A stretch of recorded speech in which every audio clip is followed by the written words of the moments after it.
We assume that all religions are fundamentally the same and only superficially different. It is the reverse that is true. They are fundamentally different, at best superficially similar.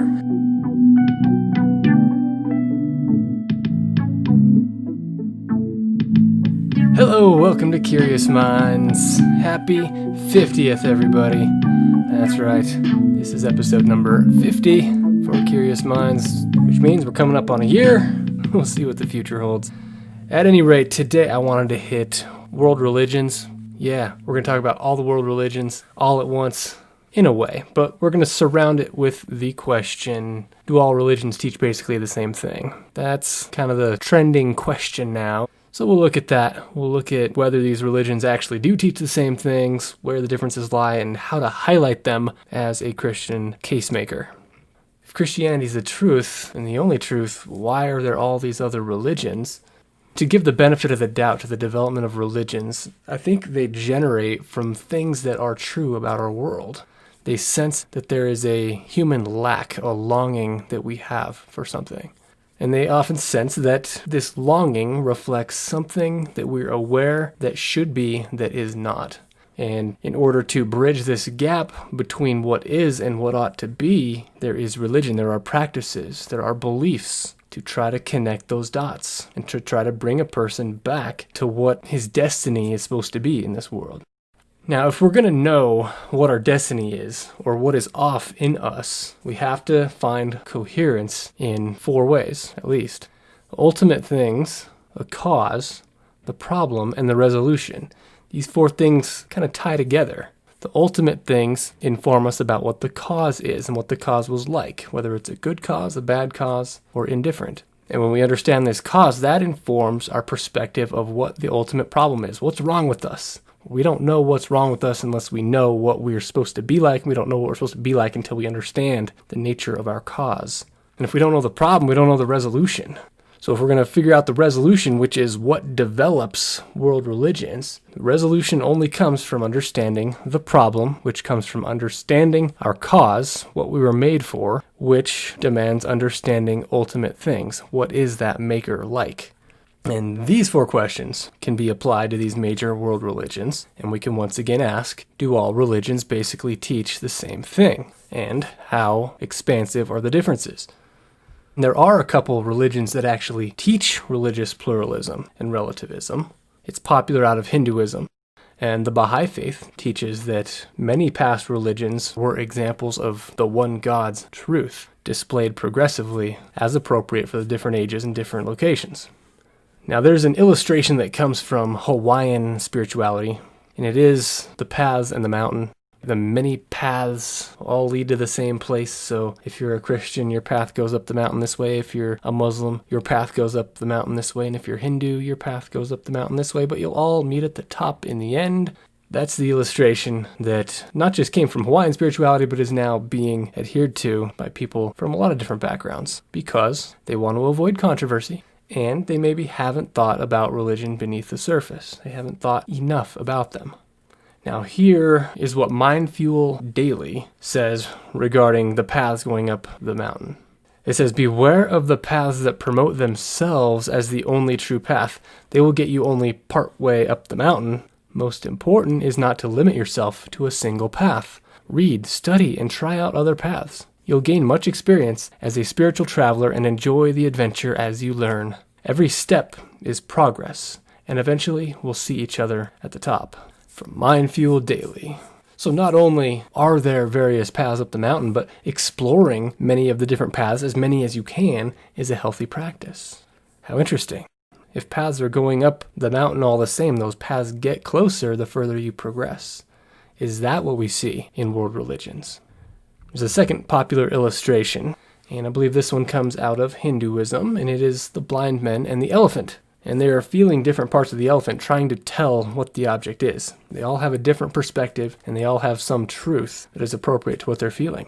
So one feels the side of the elephant and thinks it's something like a wall. One feels the trunk of the elephant and thinks it's something like a large snake.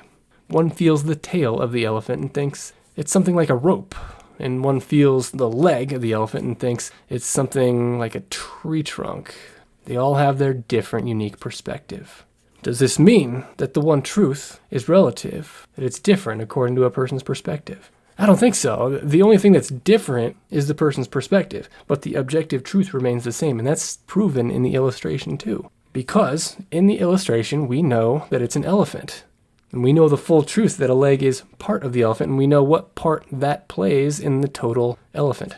And further, in the illustration, there's a guru on top of the elephant that explains the nature of what's going on. He has this perspective that is beyond relativism, that says, here's what you're feeling, and here's how it relates to the whole. Right? Everybody has different perspectives, that is true. Everybody has different life experiences that goes into their total perspective of what the world is like, but that does not mean that reality is different according to their opinion of it. People still have the glimmer of the image of God, which means we are reasoning beings, which means we are beings that sense things. We sense things about the human condition. We sense things about ultimate reality. So there are going to be glimmers of truth shining through this image of God that we are.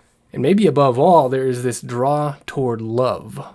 How much music has been written in the name of love? How many books have been written? How many speeches given in the name of love? This ultimate sense feeling that people can get in person-to-person connections. There is this universal draw toward love. Therefore, a universal idea that whatever is ultimate needs to incorporate this love, there's something accurate about that. Now, as a human, it's built with compassion. Each person tends to understand that what benefits themselves also benefits other people. And you have compassion being played out through love. You have helping other people as kind of a universally acceptable mode of behavior. Therefore, we can just say that all religions ought to agree on that. Now, there's also a passage in the Bible in Romans 2:14-15, which affirms this, and I think does a lot to explain why various religions develop. And it says, "For when Gentiles who do not have the law do instinctively the things of the law, these not having the law are a law to themselves, in that they show the work of the law written in their hearts, their conscience bearing witness, and their thoughts alternately accusing or else defending them." So there's an instinctive moral law that is part of this image of God that all people have. So if people think that religion is primarily and most commonly about human-to-human behavior, then yes, it is understandable that they would say that religions will tend to teach the same thing. And that is the exact surface level type of religion that we're talking about. When you have a Jim Carrey or somebody like that saying that religion is primarily about just love or about how you treat people, well, you're looking at the surface, you're looking at the tip of the iceberg that is peeking out of the water, not understanding that there is a huge structure that is beneath the surface also that goes to support this. That is what we're talking about when we're talking about religions. Not how you treat people, but worldview. So again, back to these 4 questions: the ultimate things, the cause, the problem, and the resolution. So on the question of ultimate things, what is ultimate? You can have God or not God. Okay, Buddhism and Chinese folk religion are basically atheistic. No teachings about God there. Hinduism contains basically every idea of God that's out there. Polytheism with the idols, pantheism with the Brahman, and monotheism, maybe for better conversations with us Westerners, and a little bit of henotheism in between where there's a supreme God and many gods below him. Okay, Islam says there's one God, so does Sikhism and Judaism and the Baha'i faith. So, God or not God? You can't have universal agreement in this fundamental question. Remember, this is the question that serves as the foundation of getting to everything else, the cause, the problem, and the resolution. So it can't be both. It can't be true for one person, not true for another person. It's either universally true or universally false that God exists, or at least a God exists. Following from that question is God created. Ultimate things and then the cause. The cause is God created, or God did not create. It's one or the other, and it can't be both. This is disjunctive logic. If one is true, the other is necessarily false. So without knowing what God is like, we have no vision for our purpose and what we should be like. And related to the cause, understand that how God caused all things greatly defines creation and our part in it. If God did not create, then this world is without ultimate purpose. If God did create, we must ask if he is purposeful and personal. Did God create accidentally? Did he create with poor intentions in mind? Or is it just a necessary eminence of his being? In Hinduism, Taoism, and certain other Eastern religions, creation is an emanation from God. That's pantheism. So all of creation is part of God. Or, as 900 million Hindus say, Atman is Brahman, which is to say, man is God. There's no real distinction between man and God in nature. Now, Now, this would suggest that creation is God. That monism idea, all is one, and God is the one. So creation is God, or creation is distinct from God, like Christianity, Judaism, and Islam teach. It can't be both. If there is a God, it's one or the other.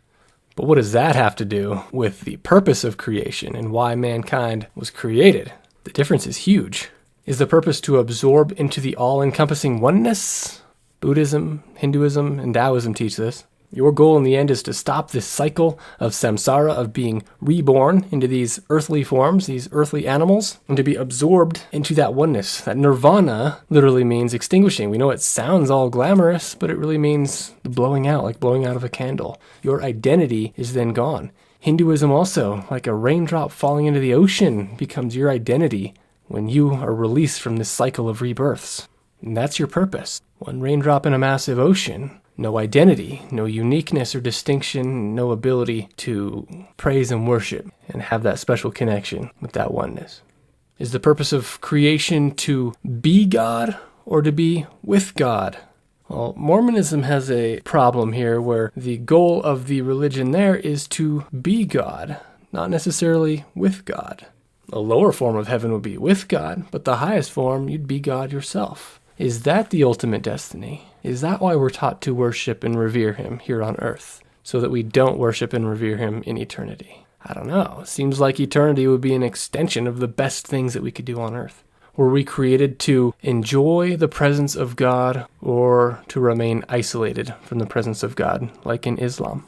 Allah, according to the Quran, according to Islamic teachings, is so holy that even in heaven, God has to remain somewhat distant from people who are in heaven with him. And this makes sense since there's no ultimate means of forgiveness in Islam. Are you seeing the large distinctions between the different worldviews here? Who am I? Why am I here? Who brought me here? And what is my lasting destiny? Are answered incredibly differently. And the question of how do I treat people becomes much more of a side issue, especially as it's related to ultimate worldview. So our destiny has many different ideas across even the major world religions. But how has our destiny gone wrong according to these different world religions? This is a major worldview issue too. We understand we're supposed to be something else, but what happened? What went wrong? Well, in Hinduism, we basically got ignorant. From Patheos, it says, if one meditates on the true nature of the self, the Atman, one can realize that everything that one thinks of as the self, as I, is in fact no different than Brahman. That's God. One must, through meditation and intense philosophical analysis, develop the proper knowledge of the true nature of the self. There you go. You resolve the problem by meditating, coming to realizations about the true nature of the self, and the self is God. Not distant and distinct from God, but is God. And of course my response would be, if the self is God, what is the point of this meditation to realize the self is God? It seems that God would know his true nature if God is actually God in nature. If man is God, what is there to correct? Nothing. Because God is that perfect being. The resolution doesn't seem to make much sense. In Islam, the resolution is better discernment. Again, from Patheos, intelligence to distinguish the true from the false, a will that can freely choose between them, and the power of speech to worship. Because of these gifts, people are the noblest of God's creatures. Islam also teaches that people are not inherently sinful, but just forgetful and neglectful. Buddhism, the problem is that life is caught up in cycles, samsara. You're born, you're reborn, you're trying to find this perfection, this releasing of bondage to the world. The problem I have with this is, how does this cycle even begin? Buddhism assumes that there's purpose now, but no intention at the beginning of things. Buddhism says that we're caught in this cursed cycle of life and rebirth. Well, how did that get started? Unless the ultimate cause, the ultimate beginning point was some curse in itself. Well, that leaves us with a hopeless condition, doesn't it? The Baha'i faith teaches that worldliness is the big problem. Abdul-Baha, which is the son of Baha'u'llah, the founder, he said, in man there are two natures, his spiritual or higher nature and his material or lower nature. In one, he approaches God. In the other, he lives for the world alone. Okay, live spiritually and chase those things that are of that spiritual nature. But in Christianity, all these other world religions underestimate the power of the fallen condition of humanity. Everybody realizes there's some sort of fallen condition. None of them really admit the drastic results of this fallen condition. Christianity paints a picture of this fallen condition in a way that I would argue man would never come up with. Isaiah 64, 6-7, For all of us have become like one who is unclean, and all our righteous deeds are like a filthy garment, and all of us wither like a leaf, and our iniquities like the wind take us away. There is no one who calls on your name, who arouses himself to take hold of you. For you have hidden your face from us, and have delivered us into the power of our iniquities. Romans 3, Psalm 15, and Psalm 53 all say this: there is none righteous, not even one. There is none who understands. There is none who seeks for God. All have turned aside. Together they have become useless. There is none who does good. There's not even one. Does that mean we can be mostly good enough? Does that mean we can just treat people better and be freed from this human condition? No. You've only masked it on the outside, but you haven't cured what's on the inside. You can't be mostly good enough. Listen to Ezekiel 33, 12-13. And you, son of man, say to your fellow citizens, the righteousness of a righteous man will not deliver him in the day of his transgression. And as for the wickedness of the wicked, he will not stumble because of it in the day when he turns from his wickedness. Whereas a righteous man will not be able to live by his righteousness on the day when he commits sin. When I say to the righteous, he will surely live, and so he trusts in his righteousness that he commits iniquity, none of his righteous deeds will be remembered. So, okay, you want to be judged in terms of righteousness. When you commit a sin, you will see that your iniquity has completely eliminated all the righteousness that you thought you were living by. World religions, please hear this. All this righteousness, all the good that you're trying to bring about in and of yourself, God says that when you stumble in one point, you're guilty of all. In fact, when you commit a sin, which includes trying to be self-sufficient in your righteousness, none of the righteousness that you did, none of the good things that you did before will be remembered. You'll only be identified by that level of your iniquity, by that sin. Unfair? No. If you think it's unfair, you don't have a proper understanding of the holiness of God and the drastic nature of your sin as a defiance against God. So religion is supposed to be about resolving the human condition and bringing mankind back to the ultimate, to the destiny for which we were created. Buddhism wants us to release attachment with this life, with earthly things and desires. Hinduism wants us to realize our true nature as Atman, as one with God, as the ultimate, as Brahman. Islam wants us to acknowledge and submit to God and to be better people, better at submitting to God. In Christianity, the problem is sin. The need is forgiveness and redemption. Not being better, not understanding better, not releasing attachments, but actually receiving full forgiveness. So, another dichotomy derives from this. Is the problem of the human condition violation of God's standard, or is it just missing something about our own nature? Can't be both. The resolution. Do we resolve the problem on our own, or do we depend on the grace of God to resolve the problem and open the door on our behalf? It has to be one or the other. Either God's grace must come into play, or it does not. It can't be both. Are we dependent on God's grace, or are we dependent on our own ability to attain salvation for ourselves, to attain godhood by our behaviors? It's one or the other, and it can't be both. And what about Jesus? Often when you ask somebody who believes that all religions basically teach the same thing, they will point to the person of Jesus and say that Jesus was just a great living example of how we should be, of how we should care for the poor, live a selfless life, teach well, be an example, not be out for our own glory, etc. That, of course, is a very surface-level look at the nature of Jesus and the purpose that he said he came to earth for. So another dichotomy comes from this. Jesus either plays a part in human salvation, or Jesus does not play a part in human salvation. It's one or the other, and it can't be both. I would argue that Jesus himself and his claims about himself are a great place to go to understand this. John 14. How do you fix the human condition? Believe in the Father and the Son Jesus. That's how. Jesus says, I go to prepare a place for you so that you can be where I am. That's destiny. Thomas then looks for a where, as though we were destined for a thing. Jesus gives them a who, meaning their destiny is in a person. The disciples question Jesus and desire to see the Father. He says, if you've seen me, you've seen the Father. That's why he said, no one comes to the Father except through me.